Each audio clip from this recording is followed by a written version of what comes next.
Hai guys, welcome back to my video, Rachel Zafina. Kali ini kita bakal bahas sesuatu yang penting banget buat kamu yang lagi belajar kebidanan, kesehatan, atau cuma sekedar penasaran nih soal teknis injeksi medis. Nah, tema kita hari ini adalah injeksi subkutan. Tunggu dulu. Aku tahu beberapa dari kalian mungkin pas mendengar kata jarum itu kalian pasti kayak takut atau ngeri gitu kan pikirannya. Tapi tenang aja, aku bakal bikin materi ini lebih seru, jelas, dan mudah dipahami. So, stay tune ya, karena ini penting banget buat ilmu kesehatan kamu. Oke guys, kita mulai dari pengertiannya dulu. Injeksi subkutan itu adalah cara memberikan obat dengan menyuntikannya ke jaringan bawah kulit, atau yang biasa kita sebut dengan jaringan subkutan. Teknik ini sering dipilih karena obat yang disuntikan bisa menyerap secara perlahan, sehingga efeknya lebih stabil. Nah, jenis obat yang sering diberikan secara subkutan, contohnya yang pertama, vaksin seperti vaksin flu. Kedua, obat pre-operasi atau persiapan sebelum operasi. Yang ketiga, narkotik untuk mengurangi nyeri. Yang keempat, ada insulin untuk mengontrol kadar gula darah untuk pasien diabetes. Selanjutnya, yang terakhir, heparin untuk mencegah penggumpalan darah. Nah, penting banget ya buat memastikan bahwa injeksi tidak dilakukan di area yang merah, nyeri, bengkak, atau infeksi. Selain itu, kalau pasien harus sering disuntik, seperti pasien diabetes, area injeksi harus dirotasi secara rutin untuk menghindari kerusakan jaringan. Misalnya, kalau hari ini di lengan, besok bisa di perut, dan seterusnya. Nah, rotasi ini penting banget karena menjaga kenyamanan dan kesehatan kulit pasien. Ngomong-ngomong, untuk insulin ini penting banget ya buat pasien diabetes. Diabetes itu adalah kondisi di mana tubuh tidak bisa mengatur kadar gula darah secara baik. Nah, untuk membantu mengontrolnya, pasien dibutuhkan untuk terapi insulin. Nah, insulin ini juga ada dua tipe teman-teman. Yang pertama itu larutan jernih dan yang kedua larutan keruh.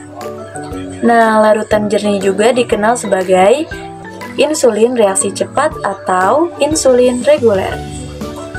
Selanjutnya ada larutan keruh yang reaksinya lebih lambat karena ada tambahan protein untuk memperlambat penyerapannya. Nah, area injeksi insulin juga mempengaruhi kecepatan penyerapannya loh. Misalnya, di perut penyerapannya lebih cepat, lengan atas penyerapannya cukup cepat. Nah, paha dan bokong ini penyerapannya lebih lambat. Jadi, kalau pasien punya jadwal insulin sebelum makan, misalnya, biasanya akan disarankan untuk memilih perut, karena untuk efek yang lebih cepat dan konsisten. Nah, sekarang kita bahas area injeksi subkutan ya. Area yang sering digunakan adalah yang ke-1, lengan atas bagian luar. Yang kedua, paha bagian depan. Nah, yang ketiga perut. Ini ada di sekitar pusar, tapi jangan terlalu dekat. Yang keempat yaitu skapula atau punggung atas. Yang kelima, bokong. Untuk posisi pasiennya ada 3. Kalau di lengan atas, pasien bisa duduk atau berdiri. Nah, kalau di paha, pasien bisa duduk dengan kakinya rileks. Nah, yang terakhir, kalau di perut, pasien biasanya bisa berbaring dengan santai. Ini aku ada beberapa tips yang penting banget untuk kamu. Untuk pasien gemuk, cubit dulu kulitnya untuk memastikan jarum masuk ke jaringan subkutan. Jadi bukan hanya lapisan lemak. Nah, selanjutnya kalau pasien dengan berat badan normal, cukup regangkan kulitnya lalu suntikan obat dengan sudut 45 derajat atau 90 derajat. Jadi tergantung panjang jarumnya sama turgor kulit pasien. Nah, sekarang aku spill prosedur lengkapnya ya. Simple banget nih kalau kamu mau tahu gimana sih langkah-langkahnya.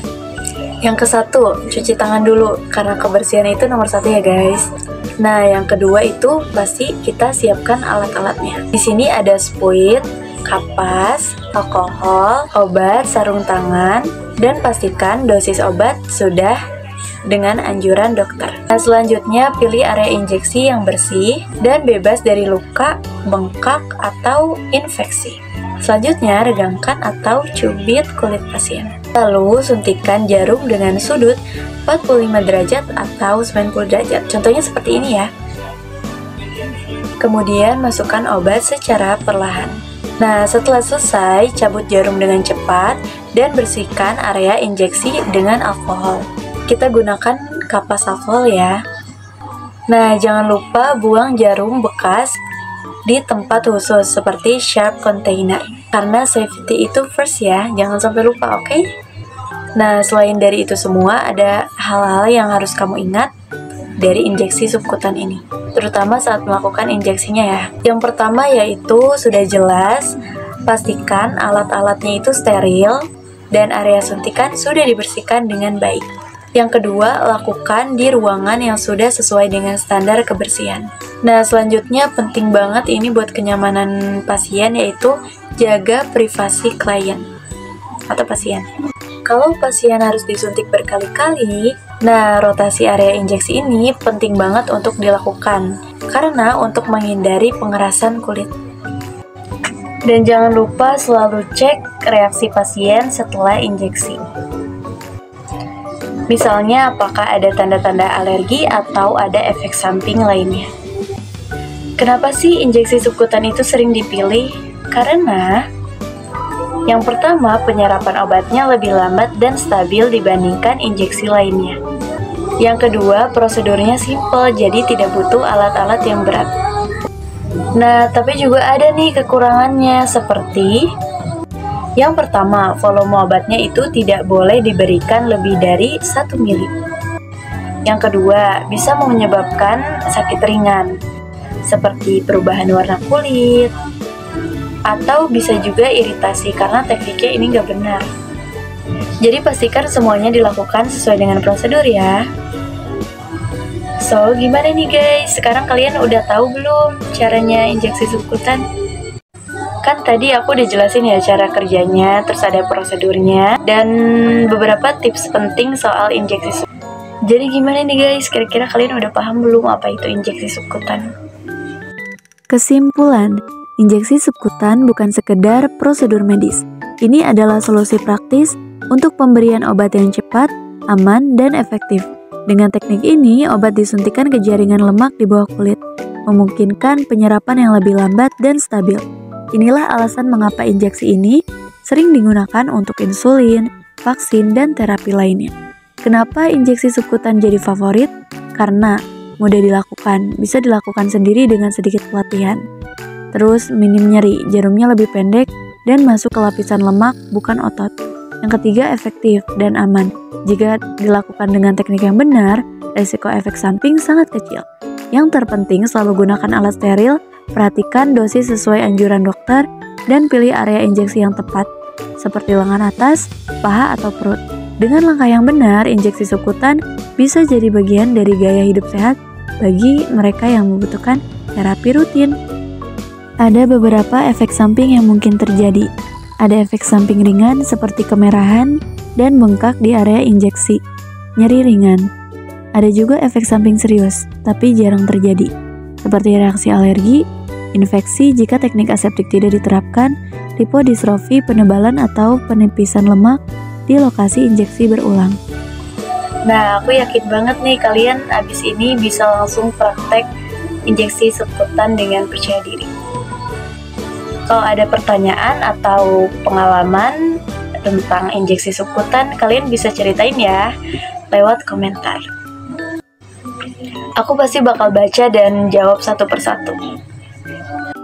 Jangan lupa kasih like, terus subscribe dan juga share, biar teman-teman kalian yang lain juga paham tentang injeksi subkutan ini atau video aku tentang tugas lainnya.